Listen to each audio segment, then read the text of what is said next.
ओम गंगणपते नमः। ओम नमो भगवते वासुदेवाय नमः। ओम श्री महालक्ष्मी नमः। आज हम सर्वप्रथम गणपति भगवान को प्रणाम करते हुए एवं अपने गुरुदेव के चरण को स्पर्श करते हुए आप लोगों के बीच मलमास, अधिक मास, पुरुषोत्तम मास व्रत कथा की 17वें अध्याय लेकर आने का प्रयास किया है। इस अध्याय में वाल्मीकि ऋषि का दिव्य ज्ञान राजा को समझाया और पुरुषोत्तम मास का असली महत्व को बताया गया है। तो हम सर्वप्रथम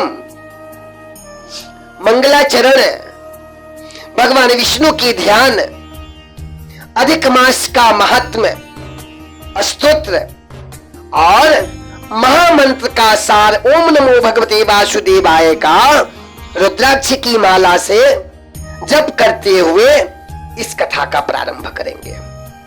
ओम मंगलम भगवान विष्णु मंगलम गरुड़ध्वज मंगलम पुंडरीकाक्षं मंगलायतनो हरि।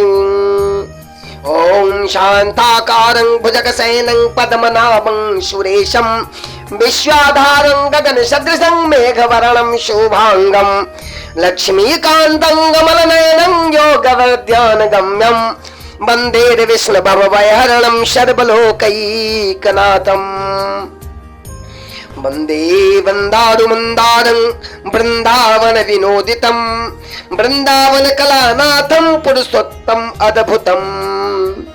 ओम नमो भगवते वासुदेवाय नमः। ओम नमो भगवते वासुदेवाय नमः। ओम नमो भगवते वासुदेवाय नमः। अथ श्री पुरुषोत्तम मास महात्म कथायाम सप्तदश अध्यायः। श्री नारद जी बोले, हे कृपा के सिंधु, उसके बाद जागृत अवस्था को प्राप्त कर राजा दृढ़धन्वा का क्या हुआ?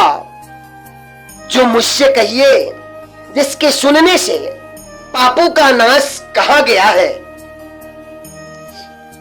नारायण जी बोले, अपने पूर्व जन्म के चरित्र को सुनने से आश्चर्ययुक्त तथा और सुंदर के इच्छा रखने वाले राजा दृढ़धन्वा से वाल्मीकि ऋषि फिर बोले।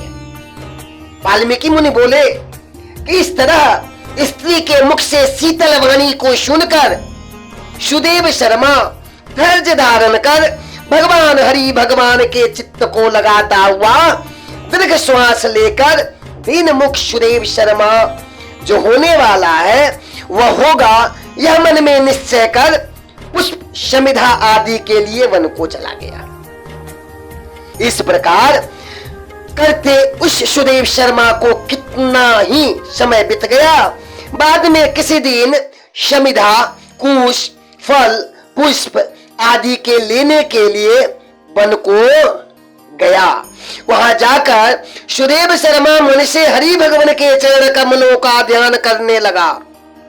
उसी दिन उसका लड़का सुखदेव अपने मित्रों के साथ बावली को गया।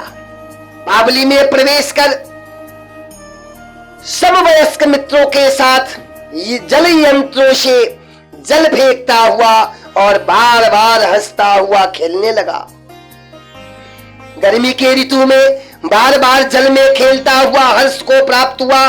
इस तरह प्रेम में मग्न सब बालकों से खेल करते हुए अथाह जल में चला गया और वह सुखदेव बालक मित्र बालकों से पीड़ित होकर मित्र वर्ग के भय से भागने की इच्छा करता हुआ और भाग्य से प्रेरित हो अपने श्वास को रोककर अपने मित्रों को छलने की इच्छा से वह अथाह जल में गोता लगाया। किंतु उस जल में व्याकुल होकर उससे बाहर निकलने की इच्छा करता सहसा उस अथाह जल में वह बालक की मृत्यु हो गई। जल से निकलते हुए बालक को न देखकर वे सब समवयस्क मित्र बालक को चकित होकर हाहाकार करते हुए बहुत जोर से दौड़े और अत्यंत शोक से ग्रस्त वे बालक उसकी माता गौतमी से जाकर बोले। उन बालकों के अत्यंत अप्रिय वृद्धपात के कारण वचन को सुनकर पुत्र में प्रेम करने वाली वह गौतमी तुरंत पृथ्वी पर गिर गई और उसी समय वन से सुदेव शर्मा आया। पुत्र का मरण सुनकर कटे वृक्ष के समान पृथ्वी पर गिर गया। बाद में दोनों ब्राह्मण स्त्री पुरुष उठकर बावली को गए। वहां जाकर मृत पुत्र का आलिंगन कर उसके शरीर को गोद में लेकर सुदेव शर्मा बारंबार पुत्र का मुख चूमने लगा और अपने गोद में स्थित मृत पुत्र को बार बार देखता हुआ रोता विलाप करता हुआ गदगद अक्षरों से बोला। हे सुदेव शर्मा बोला, हे पुत्र, मेरे शोक को नाश करने वाले शीतल सुंदर और शुभ वचन को बोलो। हे वत्स, मेरे मन को प्रसन्न करो। वृद्ध माता पिता को छोड़कर तुम जाने के योग्य नहीं हो। हे वत्स, हे वेदाध्ययन के लिए तुम्हारा श्रेष्ठ मित्र बुला रहा है और बड़े हर्ष से पढ़ने के लिए उपाध्याय तुमको बुला रहे हैं। हे पुत्र, शीघ्र उठो, इस समय क्यों सो रहे हो? तुमको छोड़कर घर नहीं जाऊंगा। घर में मेरा क्या काम है? तुम्हारे बिना इस समय मेरा घर शून्य जंगल के समान हो गया है। तुमको फल मूल प्रिय हो तो मेरे समान से उठो। यदि नहीं उठोगे तो वन को भी नहीं जाऊंगा। और वन में क्या काम है? मैंने कोई निंदित काम नहीं किया है और ब्रह्म हत्या भी नहीं की है। फिर किस कर्म के कारण, किस कर्म के फल से मेरा पुत्र मर गया? अहो ब्रह्मा, तुमने ऐसा करके कौन सा बड़ा फल प्राप्त किया? हे निर्दय, वृद्ध दीन मेरे मित्र को लेकर निर्धन धन और दोनों स्त्री पुरुषों का सहारा इस पुत्र को हरण करते तुमको लज्जा नहीं आई? क्यों नहीं होती? सर्वत्र तुम दयालु हो, परंतु मेरे विषय में निर्दय हो। सो क्यों? ओहो आश्चर्य है, मेरे भाग्य से यह उल्टा कैसे हो गया? स्वभाव से सुंदर पुत्र की खोज इस समय मैं कर रहा हूं। हे पुत्र, तुम्हारे मुख और सुंदर नेत्र को नहीं देखूंगा। मेघ जल को बरसाता है, पृथ्वी धान्य को पैदा करती है, पर्वत रत्नों को और समुद्र मुक्ता सारमणि को देते हैं, परंतु उस देश को नहीं देखता हो जहां मरा हुआ पुत्र मिलता हो, जिसके शरीर का आलिंगन कर हृदय के ताप को छोड़ता है। हे वत्स, तुम एक बार शीघ्र वचन सुनाओ और दया करो। तुम्हारी माता लज्जा छोड़कर चिल्ले के समान अत्यंत विलाप करती है। हे पुत्र, उसको देखकर तुमको दया क्यों नहीं पैदा होती है? माता पिता की आज्ञा बिना तुम कभी भी नहीं गए। हे पुत्र, हम दोनों से बिना पूछे ही दूर के मार्ग को हो गए। क्या इस समय किसके वेदाध्ययन की उत्तम वाणी को सुनूंगा? हे वत्स, आज तुम्हारे और तुम्हारे मनोहर मधुर वचन के स्मरण से मेरा हृदय सो का टुकड़ा नहीं हो रहा है, क्योंकि मेरा हृदय लोहे के समान है।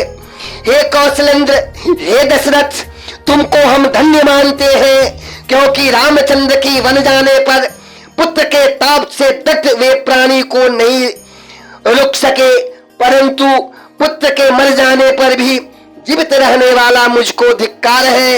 हे गोविंद, हे विष्णु, हे जदुनाथ, हे नाथ, हे रुक्मिणी के प्राणपति, हे मुरारे, हे दीन पर दया करने वाले, हे दयालु, पुत्र रूप अग्नि के ताप से संतप्त मेरी रक्षा करो।